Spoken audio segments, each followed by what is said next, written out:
Thank you. Thank you, Mr Chairman.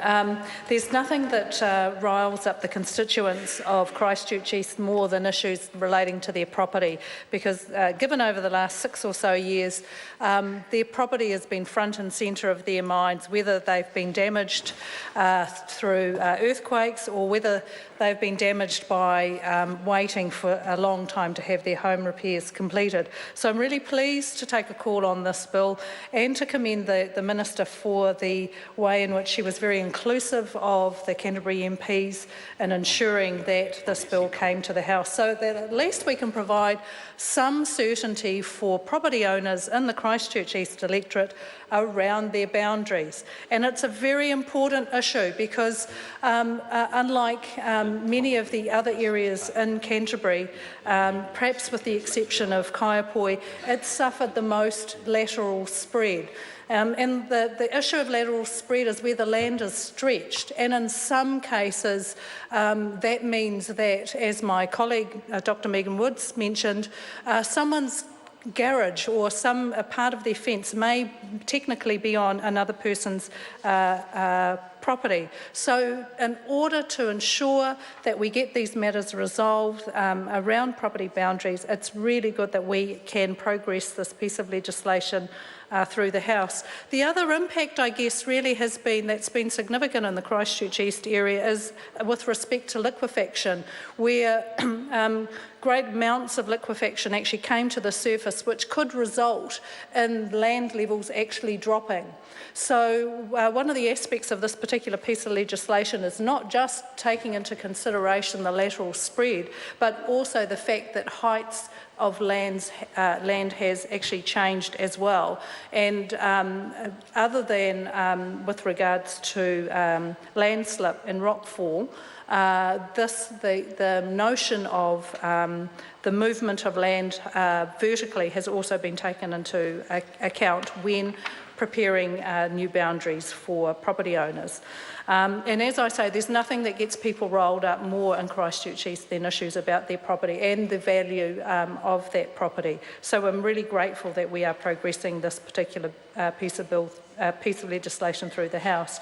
It does have, if any of you happen to come to Christchurch East and drive along New Brighton Road, there's a very real example of how the lateral spread has actually occurred, and that's actually just looking down the river.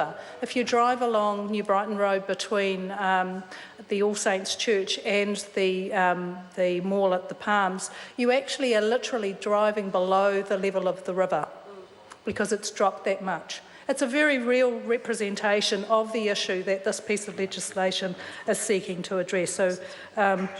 So for many Cantabrians, they will be heartened to know that there will be some certainty around their boundaries.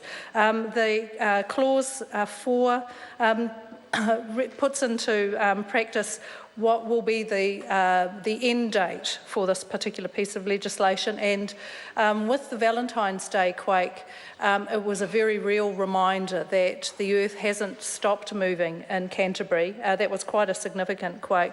So the fact that Clause 4 actually extends the dates out to 2022 is very useful. Within Clause 8, of course, my colleague talked about the title conflict. And this clause actually seeks to ensure and validate any of those interim surveys that were put into place during that interim period. They can now actually be validated and no longer be classed as interim.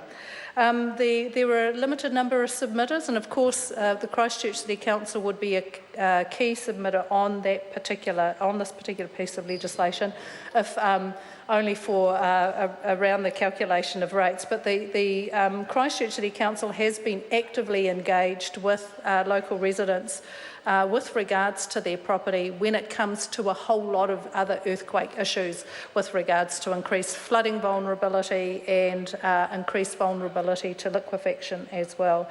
As my colleague commented, a process for disputes is very useful. There will inevitably be lots of discussion amongst neighbours on where property boundaries should and shouldn't be, so that is very useful to ensure that that goes ahead. Just in conclusion, Mr Chairman, I do want to say that there are still lots of very vulnerable people in Canterbury who are waiting, who have been waiting for, Mr Chairman, for a significant period of time to have some certainty around their properties, whether they are waiting for repairs or rebuild, whether they are waiting to be able to move on with their lives. So if there is anything we are able to do to effect some quicker turnarounds than our people have been able to experience, then I am all for that. So on that note, Mr Chairman, I commend the bill to the House. Eugenie Sage. Thank